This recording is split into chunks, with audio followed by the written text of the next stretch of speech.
intumbero yacu y'uno munsi para gusubira kubabwira inkuru nziza yuko umugwi Imboneza Football Club cyangwa Imboneza FC usanzwe uri encadré par New Generation, yuko wasubiye kandi kugira kwizegwa kugira ngo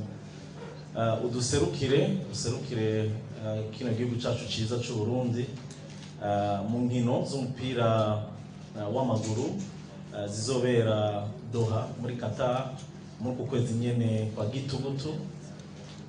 Urumva rero ni muri iyo ntumbero twabatumye ko kugira ngo tubabwire iyo nkuru nziza, mugabo kandi twongere kandi tubabwire bike ku bijanye n'ukuntu imyiteguro iriko iragenda.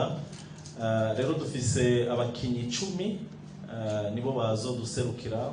Aha imbere yanje turi kumwe na bamwe mu bashoboye guserukira abandi, harimo n'umukapitene, hanyuma kandi mu mafu bwanje turi kumwe n'abazoherekeza umugwi, turi kumwe n'umumenyereza yitwa Simon, turi kumwe n'uwitwa Eric asanzwe akurikirana abo bana, turi kumwe na Fiona asanzwe ajejwe ivyo gutumatumanako amakuru mu ishirahamwe New Generation.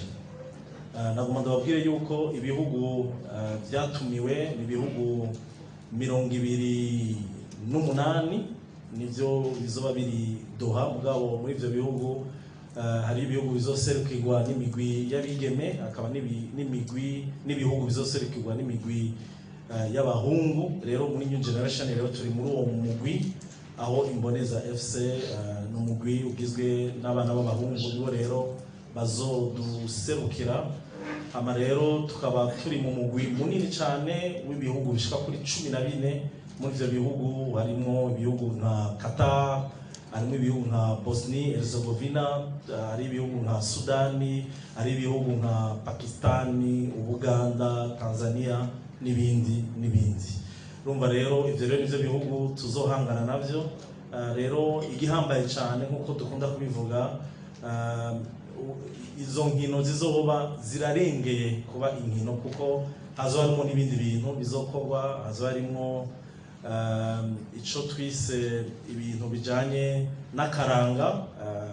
Umugwi wacu kubera yuko uzoba userukeye n'igihugu cy'u Burundi, bazokwerekana ibintu bijanye n'intambo kugira ngo bamenyekanishe igihugu cyacu cyiza cy'u Burundi, kugira ngo izina ry'u Burundi rimenyekane kandi hagire n'abantu bahurumbira kino gihugu cyacu bashobora no kuza kuturamutsa, kutugenderera, kuko turamaze kwibona igihe cyose tugiye hamari w'abantu baca baza bivuye kubera yuko twashoboye kuvuga neza igihugu cyacu no kugiserukira neza.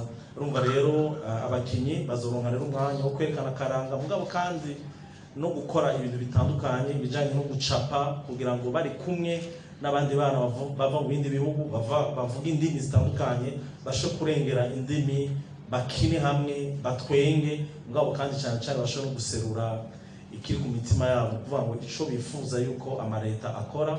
Aho naho camvuga ikindi gikorwa kizokorwa hamande izo nkino, nuko hazobaho ico twise congrès. Abo bana bazoja hamwe, abo bana bavuye muri ivyo bihugu 28, kuvuga ngo abigeme n'abahungu bazoba bari hamwe kugira ngo bagire ico basangiye ku bijanye n'ibibazo bakunda guhura navyo, basangire ku bijanye n'indoto zabo bafise muri kazoza, mugabo kandi bagire nico basavye amareta ibihugu bazoba baje bavamwo.